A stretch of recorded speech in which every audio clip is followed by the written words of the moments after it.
Can I ask you a question? Yeah, of course. What would you say is the problem that you're working on solving right now?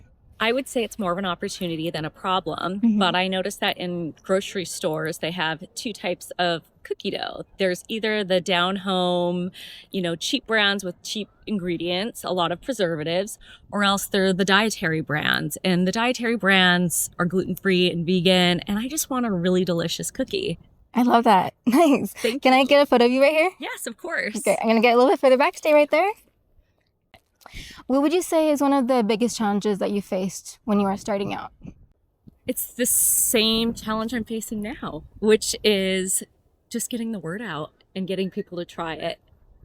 And some of the flavors are sort of intimidating to some people, but once you try it, you totally get it. I love that. What inspired the flavors? My fine dining pastry chef experience. So they're all a little bit more unique and very gourmet, and they use a lot of premium ingredients. And I thought that I wanted to bring that to more people. Not everyone can afford to eat at a Michelin-starred restaurant. So I'm taking the same sort of flavor combinations and making it in a very easy and accessible dessert. I love that. That's so, yeah, I looked at some of the flavors and they look amazing. Thank They're you. super creative and unique, but like I feel like the flavors together, I Yeah, feel like they pair well. they are. I mean, I think they're really fun. It's what I want to eat. Yeah, I love that. Can I get some more photos of you over here? Yeah, of course. I should have brought you some. I'm like, oh my God, lost opportunity here. I know you're good. You're good. Some other time. All Like right. this. Let's have you. Actually, yeah, that's cute. If you're good with that, let me get a couple over here. So you mentioned you were a pastry chef. What are some lessons that you took from that you're applying now? Probably that, honestly, just basic skills and techniques. It's like if you can take really great product and make something out of it, it's going to be delicious. Balance of flavors, premium ingredients, that's what's going to make it very delicious. Oh, nice. Are there any things that you had to? Is there anything you had to unlearn that you learned from your past experience that when you went into becoming a founder? You know what? I feel like they're two totally different experiences. And yeah, I mean, it's a different life. Yeah. My world now, I'm my own boss, and I love that. It's perfect because no one is more motivated for me to succeed than me. And I can be kind with myself, and it was never like that in fine dining. Oh, yeah. Was it, what would you say is your favorite aspect right now of what you're doing? The flexibility. I get to be a mom and I get to have a career, and there's something that's amazing about that. Yeah, I love that. Yeah, I feel like that's so important. Let's go a little bit further down this way and let's get some photos. If I can have you standing just right over here in front of the tree. Just a little bit further down. Nice. And then in these ones, I'll actually have you kind of walking towards me Okay. in slow motion. Oh, I'm gonna. Nice. The hair flip. How important is it to you to balance things as a mother, and how does that feed into what you're doing? I think it's to have balance in your life and have your professional life, but also have your family life. And one of the reasons why I also started Doughpamine is because my oldest son is on the spectrum, and it's something that I'm either gonna sell and use that to take care of him, or else something that he can join me in the company later on. And the next round of packaging I do, we're going to give back 1% to local communities of families with autism, because one of the things I've learned along the way is that not everyone knows what to do. I didn't know what to do right away. And having an advocate would be so amazing. I think about it kind of like in court, everyone gets a public defender and it's just appointed to you, whether you can afford a lawyer or not. And it should be the same thing for kids on the spectrum. You start school and you don't know what you're supposed to ask for, what kind of accommodations are available. And so I think it would be really nice that everyone would just have an advocate and could help them get all the things and the resources that their children need.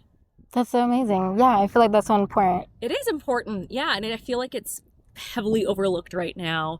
And while I feel like I am a mom that has access to a lot of resources and I have flexibility. There's a lot of like families out there who don't have time or resources, and how hard it must be for them.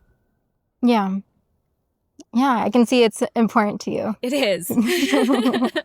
So you're saying that you're donating a portion? Yeah. 1% of sales will go to local communities supporting autism, because I think we need to support it and not just tell people about it. I love it. What do you feel is one of the misconceptions about it?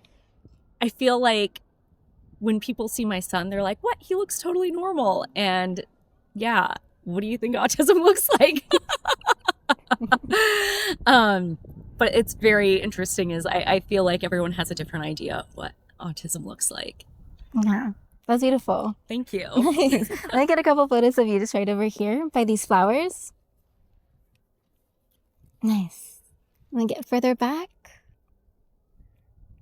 Yeah, I feel like people always think they have like an idea of what something is. Yeah. And I even thought about like, maybe I should see if I should get diagnosed. Yeah. Because I'm like, yeah, I relate to a lot of the issues that my son has. It's completely different for him. Obviously, he's very delayed in speech and has like a lot of issues around food. But I'm like, I love food and he hates food. So love and hate are actually very close together. They're not opposites. They're like right here. They're both strong feelings of passion. So yeah, it's sort of interesting, but there's a lot of parallels. Yeah, I love that. That's so cool. I love that he's like the opposite. Has he inspired any of your... No. So Grayson has ARFID. It's avoidant restrictive food intake disorder. And it basically means that like it has nothing to do with body issues, but it's an eating disorder, which I didn't even know existed. And he's 7 and he's a boy. So it's like very not when speaking of things that aren't your typical or that people find surprising. Yeah, that is a thing. Oh, wow. So he just doesn't want to eat? He just does not want to eat. Oh, interesting. Yeah. So he only has like 3 safe foods that are like something that he'll eat, but he like has a lot of rules around it. Like he won't eat at school, or, you know, he won't eat if he can smell something else. Like he needs to be away from all of that. Yeah. Yeah, it's a lot of like hypersensitivities, right? Big time. It's overwhelming. So yeah. But I also, but to me, it's all the same, like hypersensitivities. So that's why I'm an excellent taster. I was a Michelin inspector. And it's like, yeah, because we're both hypersensitive tasters. It's just opposite ends of the spectrum. Yeah. How do you feel like being a Michelin star inspector has helped you in what you're doing now? I feel like it's really helped me stay on top of the trends. I feel like cupcakes were a huge trend like 10, 15 years ago. And now I think cookies are the next big thing. Yeah. I love that. I love that you're on top of things. That's amazing. Nice. Let's go a little bit further down this way. And if I can get some of you with this tree over here. And yeah, just right over here. Let me get further back. And then this one, if I can actually have you hold your hands behind your back. Yeah. Gorgeous. What would you say is some advice that you would give to yourself at the beginning of your journey, if you could go back in time? I would probably tell myself to go for it and not be afraid, because fear is the one thing that stops you from doing the things that you want to do. Yeah. Do you feel like you had a lot of fear early on? It's always scary doing something out on your own, and starting a business, starting a family, anything that's, you know, not what you're used to, I feel like is a little bit scary, moving to a new city. But I'm always been glad with all the decisions I've made that are opening new doors. Nice. I love that. How do you tell someone to be more bold and go for those new things? I'm a straight shooter. I would say that I would rather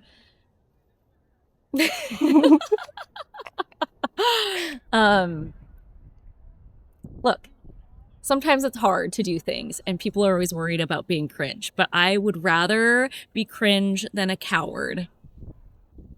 I love it. I also love the little stare, look back. Just saying. I love that. Amazing. Can I get some photos of you on this over here? If I can have you sitting on the bench.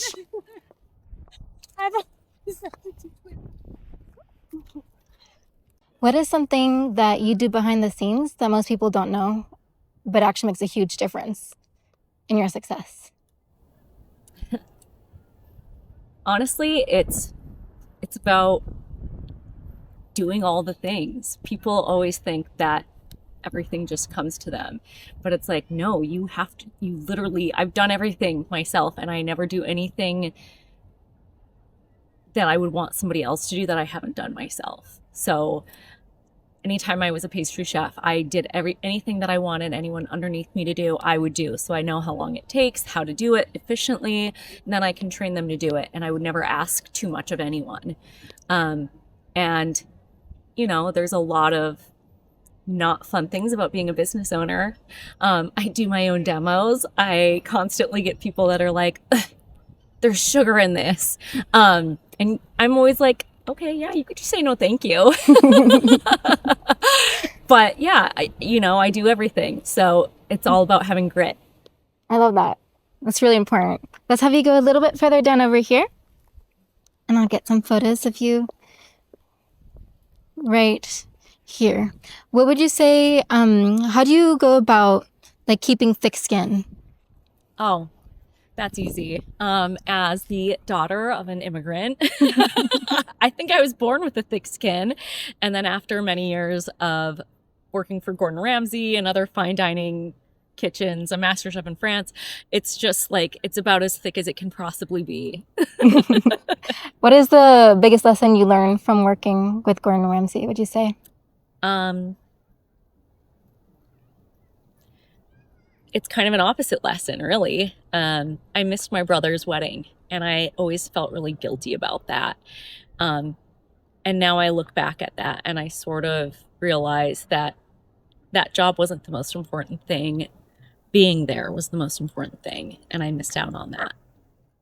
Yeah, I love that. And it sounds like now you've got your priorities. Yeah, exactly. Nice. I love that. That's a great lesson to learn, especially early on. If I can get some of you just right over here so you can start. Yeah, there you go. Beautiful. What would you say is another lesson that you learned from Gordon Ramsay? I learned that you demand the way you want to be treated. And I was disrespected once in that kitchen, and I threw my spoons, took off my apron, and I left. And I cried. I went to Central Park and called my dad and said, oh my God, I think I made a huge mistake. But he stood by that it was the right decision.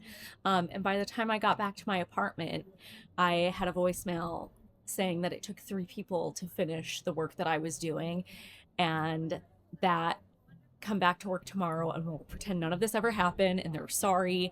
And they would just say I went out sick. And it was a deal as long as they never talk to me that way ever again. I love that. So making sure that people respect you. Exactly. You got to demand respect. Nice. I love it. Let me get it. The wind is not. Mother Nature still show you respect.